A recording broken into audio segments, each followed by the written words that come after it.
In this video, I want to cover two important but general tools that are in InDesign and have been here for many of the major versions in the CS suite over the years. So it really hasn't changed much, and it was always a traditional element in the previous Quark Express and PageMaker, but it works better than ever here in InDesign, and it's so easy and intuitive. So let's get right to it. You see I have some copy here, and we'll first look at text wrap, and then we'll look at drop cap, which is a design feature. And so it doesn't matter whether we actually have a photograph, or in this case up at the top we just have this oval with some color in it. Text wrap works on any of these. So the first thing you want to do is you want to select the graphic. Okay, and we'll start with this magenta filled circle, and then you want to either look at here, right above it, here in the options bar, or we can actually bring up the panel itself, and that's what I've always enjoyed working with. So I'm going to go ahead and bring up the panel for text wrap, and there it is. And of course, as always, there's a shortcut to it, but let's just bring it right up and get to it. And what we have is a couple of basic features. First, you need to look at the little icons. This means no text wrap.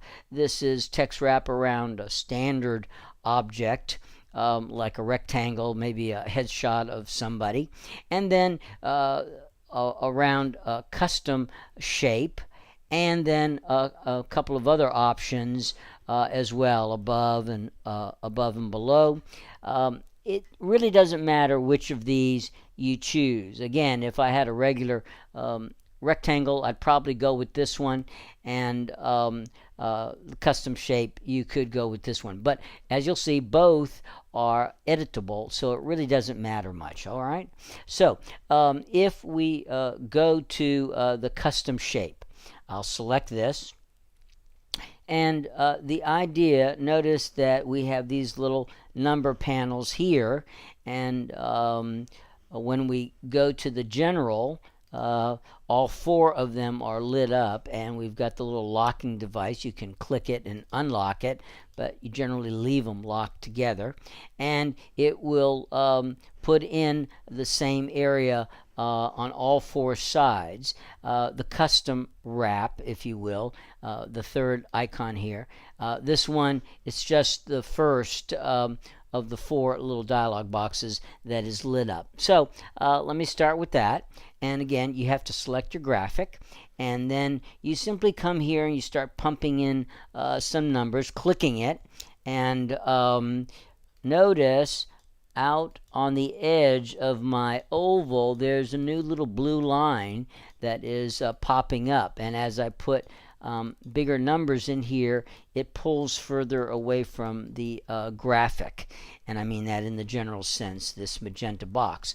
And this is what's called the standoff, or in plain English, how close can the type come to the graphic. And like everything in InDesign, this is nothing more than a path, and that path can be edited. And it doesn't matter whether the graphic is in front of the a copy, or the copy is in front of the graphic. As you see here, I'm going to go ahead and move the graphic, and as I move it closer to the text, you can clearly see that it is wrapping around, and the light blue line is again the standoff area, or telling the copy how close it can come to the graphic. And you can continue to edit that, and as you see, put bigger numbers. The standoff area pulls or pushes further away from the graphic. And as I indicated, again, this is nothing more than a path that can be edited. So I'll go to my white direct selection tool, and I can click on that line, and as always, here it is. You can see it very clearly. We've got some anchor points, and in this case, because it's an oval, we've got handlebars indicating that there are curves, and just like any path, I can click and drag and edit this path, if you will, around the graphic. There you see it, and the text will automatically push or pull closer to the graphic, and there's nothing more to it than that. And if you deselect it, you simply come back with either of the black or the white arrow, and I click on it, and there again you see the standoff area pop up. It can be re-edited, and or we can manually adjust it, and it is terrific in terms of its effectiveness. And there you see it. Now I'm going to take a look. I'm going to delete this graphic, and just to kind of get it out of the way, and let's go down to the I've got the duck here. And the duck, you might very well have a graphic like this that doesn't completely fill the box, but has a custom shape, and you want the text to wrap around the graphic. So again, if I were to simply click on the general shape tool, this one, you see as soon as I start plugging in the numbers, there's the standoff area popping up. Okay, and let me go and take the stroke off of this box. Now in this case, having worked with this image, the old duck, many times, I know that it has an opaque white box, around it. So in this case, to see the text wrap work effectively, I will need to push the graphic behind the text. But at the moment, you see again the standoff area has popped up, and it starts out on the edge of the graphic box. But as we already have said, with the white arrow, with the pen tool, my idea is I want the text to wrap around the shape of the graphic. So I'll go and get my pen tool, and I'll add a couple of anchor points here, and we can do that very, very, very quickly and easily. Remember, with the pen tool, click and drag, and you'll get curves. And I can put as many of these little guys and add some more shape ability to my text wrap area. So again, I've got a couple of those. And so now I can go ahead and again, I'll go back to my white arrow, and I can start customizing how this text wraps around this graphic. Okay, now notice that the text seems to be cut off, yes, by the white box. So in this case, I would want the graphic to be sent behind the text, and we'll go up here to Object, and we'll go to Arrange, and I'll just say send the graphic to the back.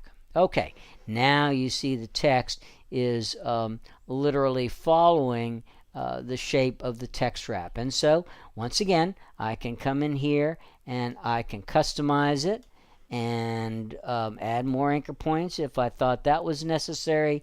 And there you see it. It works so nicely and so intuitively, and in such a simple manner. So also, if you had a graphic, let's say the duck was attached to a much larger background image, and you say, well, I want the text to look like it wraps around the duck, but the duck is not an independent image. It might be literally attached to a background image. All you do is create a box, and don't put a stroke or fill on it, and so technically it would be invisible, and then you select it and you turn on the text wrap, and that's how you can sort of fake it and make the text look like it goes around a graphic that's part of a bigger graphic, and nobody would know the difference. So that works out very, very nicely. The last thing I want to touch on real quickly is this design element that we've always had. It's called a drop cap. Cap meaning short for capital letter. And so I have my text box here. You see it in magazines and brochures all the time, and it's a terrific design feature. It draws your eye to the beginning of a paragraph. So I can do one of two things. I'll get my text tool, and I can either highlight the first letter, or I can simply click in the text box to show and tell the computer that that's my active area. And we may need to go up here into the options bar. Look closely in the corner. You know, you've got this little A here, and this is our character tools, and this little tool like a backwards P is the traditional paragraph symbol. So if I click on the A, notice I get my basic type tools, and if I click on this little backward P, the paragraph symbol, I get different tools, and in this case that brings up the drop capital dialog box.